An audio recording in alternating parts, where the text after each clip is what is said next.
She tried to avoid her billionaire boss, but the moment he caught her, he locked the door, and everything changed. Elena froze mid-step, her hand tightening around the file she had been carrying. She didn't need to turn around to know who it was. That voice had a way of cutting through everything: noise, distance, even her own thoughts. Slowly, she turned. Adrian Blackwood stood just a few feet away, his expression unreadable except for the faint smirk playing on his lips. His presence filled the hallway, sharp and commanding, like he owned not just the building, but the air itself. "I'm not avoiding you," Elena said, her voice steady despite the sudden rush of nerves. "Really?" he replied, taking a step closer. "Because it feels like you've been doing exactly that." Her pulse quickened. "I've been working," she said. "That's what you hired me for." Adrian's eyes didn't leave hers. "You were transferred to the 18th floor without informing me. It was approved by HR. And yet," he said softly, "you didn't think to mention it." Elena held his gaze. "I didn't realize I needed permission to do my job." For a moment, silence stretched between them, thick with tension. Then Adrian let out a quiet chuckle. "Bold," he said. "I like that." Before she could respond, he reached past her, pushing open the glass door behind her. "Come in," he said. "I have work." Now, there was no raising of his voice. No threat, but it wasn't a suggestion. Elena hesitated for a second, then stepped inside his office. The moment she crossed the threshold, she heard it. Click. The door locked behind her. Her breath caught. She turned sharply. "Did you just lock the door?" Adrian walked past her calmly, as if nothing unusual had happened. "Yes." "Why?" He placed a file on his desk and looked at her. "Because every time I try to talk to you, you find a way to disappear." "I'm not disappearing," she insisted. "Then explain," he said, leaning slightly against the desk. "Why does it feel like you're running?" Elena opened her mouth, then closed it. Because she didn't have a simple answer. Because the truth was complicated. "Look," she said finally, "whatever this is." "What this is," he interrupted, "is me trying to understand why my most promising employee suddenly decided to distance herself." She blinked, caught off guard. "You're, what?" "My most promising employee," he repeated. The words hit her differently than she expected. "You think that?" she asked before she could stop herself.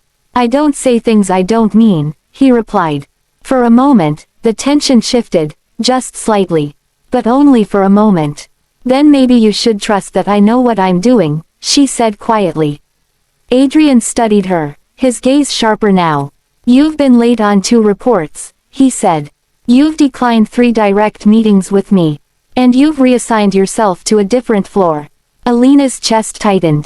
"I had reasons," she said. "I'm listening." She hesitated again. "And then, because working directly with you is difficult," she admitted. Adrian raised an eyebrow. "Difficult?" "Yes," she said, exhaling slowly. "You're intense.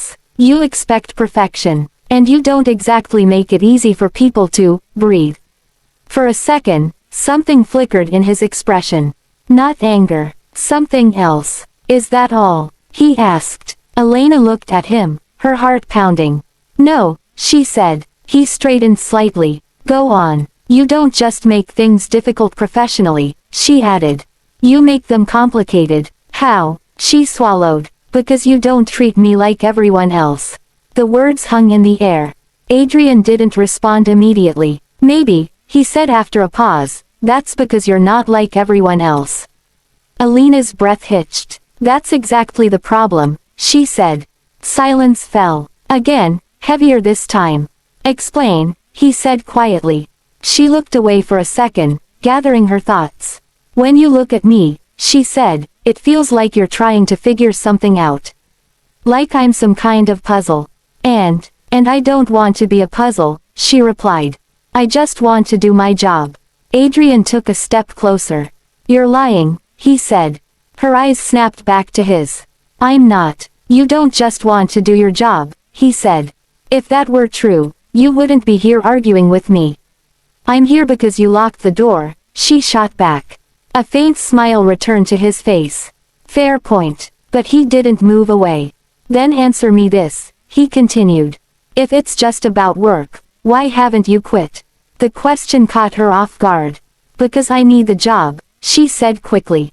Not convincing, he replied. Alina's frustration flared. Why does it matter to you? Because I don't like losing things that interest me. The words landed harder than she expected. I'm not something you own, she said. I didn't say you were, he replied calmly. But I am saying you matter more than you think. Her heart skipped. Before she could respond, there was a knock at the door. Both of them froze. Adrian's expression shifted instantly, sharp, focused. Yes, he called. Sir, there's an urgent call from New York, a voice said from outside. Adrian glanced at Elena, then back at the door. I'll take it in 5 minutes. Yes, sir. The footsteps faded. Elena exhaled slowly. You should go, she said. In a minute. He didn't move. Neither did she. Something unspoken lingered between them, something neither of them fully understood yet. Unlock the door, she said quietly. Adrian walked past her, his hand brushing the lock. Click. But instead of opening it, he paused. You're not avoiding me anymore, he said. It wasn't a question. Elena hesitated. I'll think about it, she replied. Another smirk. I'll take that as progress. She reached for the handle, but before she could leave. One more thing, he said. She turned back. If you ever feel like you can't breathe around me, he said, his voice softer now, maybe it's not because I'm making it hard. He stepped closer, just enough to close the distance again. Maybe it's because you're trying too hard not to feel something. Her breath caught. For a moment, everything else disappeared. The office, the noise, the world, all that remained was the space between them.